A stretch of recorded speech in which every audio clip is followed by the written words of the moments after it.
Hello and welcome to the channel. If you're new here, please do not forget to do all the fun stuff, like, subscribe, get involved, comment, share with your friends, share with anyone. Be a good egg. So today we're going to talk a little bit about AI in music. It's the hot topic in the music industry, and it has been for about the last 2 or 3 years. Lots of people have lots of opinions, and there's lots of layers to this, right?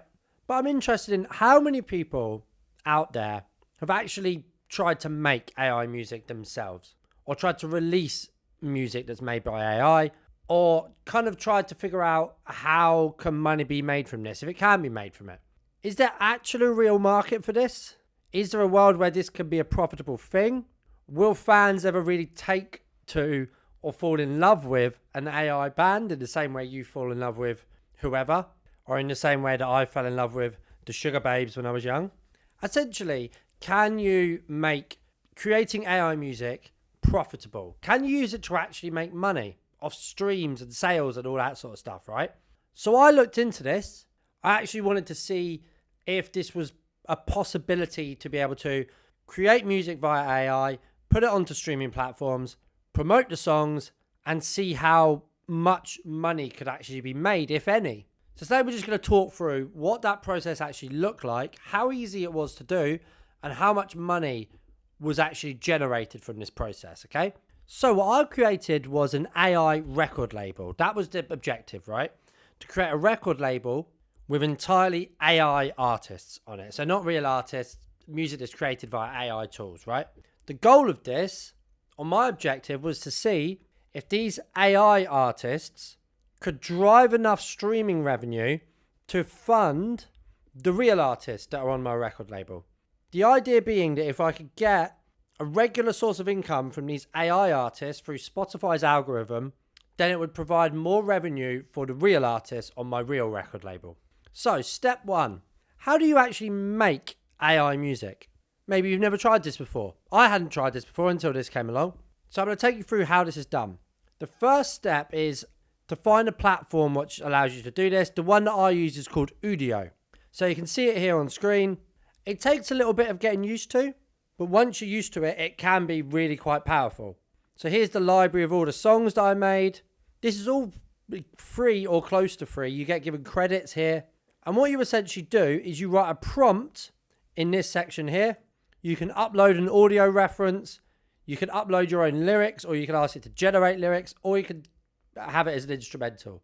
And you type it in the same way that you would ChatGPT. You can give it style references. It's pretty easy. I'm not going to lie. And it's pretty good. The music that gets, put out is pretty decent. So this was the platform I used to actually create the music. It's called Udio, but there's a lot of different ones out there. And you can create in an hour, you can create about 10 different songs in an hour. That's the kind of speed that you can create music on. So step one, creating music. Step two is to find a platform to distribute this music. So I use a platform called DistroKid. Really, really easy. Literally anyone can apply to use this. And in about 10 minutes, you could go from having your music and then distributing your music to all the different streaming platforms all over the world, right? There doesn't need to be much time involved in this. I could create a song today and it could be on streaming platforms tomorrow if I wanted to, right? So on this label, you're allowed to have as many artists as you want. But I decided to focus on 3 distinct AI artists. So the first was an artist called River Flit. The second was an artist called Circadian Cycles. And the third was an artist called Cali Road. Don't ask me how I got the names. Honestly, I don't know. But as soon as you have DistroKid or any other distribution platform, you can have music on these artist profiles like that instantly, right? So for each of these artists, I released sort of between 4 and 5 songs, right? Over the course of around 2 months. So here you go. You can see here. Here's all the releases that I submitted in this time. So the next step is promoting this music. Because it's one thing, the music being available on streaming platforms, but you have to get it into people's ears. You have to get people to actually listen to it. And I did that using Facebook advertising, playlist marketing, i.e. pitching to playlist creators and paying playlist creators to put the music on their playlists. I also used tools like Submit Hub and Groover. And I also use pre-save campaigns. So just all the same stuff that anyone would do with their music typically, or any record label would do, right? And if you look here, I've got a really, really basic release timeline for these artists. So here you go, week by week, release dates, all pretty straightforward. So once I started putting out music, as soon as you start putting out music, obviously you can start earning on that music. So the more streams track generates, the more you're going to earn from that music, right? So over the course of 14 songs, let's have a look at what kind of income those songs were able to generate. So if you look here, total earnings were $233. And if you see here, almost all of that comes from Spotify. And I'm going to break it down here into what particular artist earned what. So yeah, there's the breakdown. 37,000 streams, around $112. 24,000 streams, around $69. 27,000 streams, $51 essentially. I mean, there's a disparity there, but it could be down to a number of different things, right? So that's the income I was able to earn from this. But let's look at the actual profit here. So what we have here is the total spend versus the revenue, right? So how much was earned on this particular artist? $69.60, but it cost £149 to actually achieve that. So the loss there is £79.65. This artist, again, revenue $112, but the spend was $171, so it's a loss of $59. This artist as well, cost was $143. I think I've done this in dollars. Revenue $51, so it's a loss of $91. So that's a total loss of $230.48.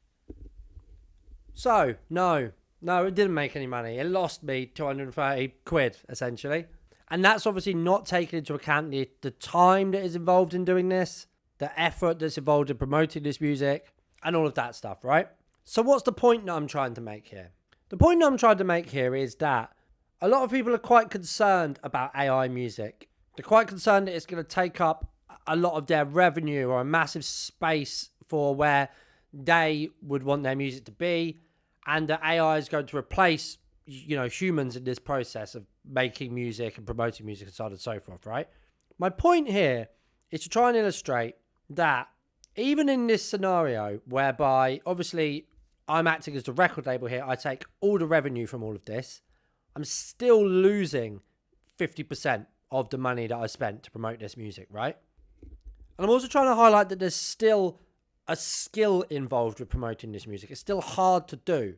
And why didn't this work? Why has this music not had as much success as I would have liked it to? Because the music is good enough. I can't play it for you now, but the music is good enough. Please do feel free to listen to it yourself. The reason is that I didn't have, because these aren't real artists, there's no real brand behind them. There's no social media content. There's no way of them engaging with their audience. There's no way of them building an audience because they don't have any communication with a real fan base. It's all passive listening. So yeah, you might be able to get it so that one of these songs starts delivering in Spotify's algorithm. You might be able to get some of this music on playlists, but that doesn't mean there's going to be any repeat listeners. Nobody's waiting for the next release from any of these artists, and it's impossible to fake that. So I suppose the point that I'm trying to make with this is that yes, it is entirely possible to create high quality music using AI, release that music, and promote that music to a certain level. You can absolutely do that to a point where it gets from A to B. And you might even be able to get it to a point where it's profitable if you do it over a long period of time. However, at this point at least, you're not going to be able to create AI artists that genuinely are able to engage with a fan base in the same way that people are. You're not going to be able to create AI artists who have a strong, loyal following that will wait for that next release, that will pre-save your next single, that will do all of the things that algorithmically you need fans to be doing in order to generate profit, in order to generate streams. So if you are thinking of experimenting with AI music and releasing AI music potentially as a way to drive profit and to drive revenue, think a lot about the work that's going to be involved in that. And how are you actually going to get any fans to properly listen to this music? Because there is no artist for them to engage with.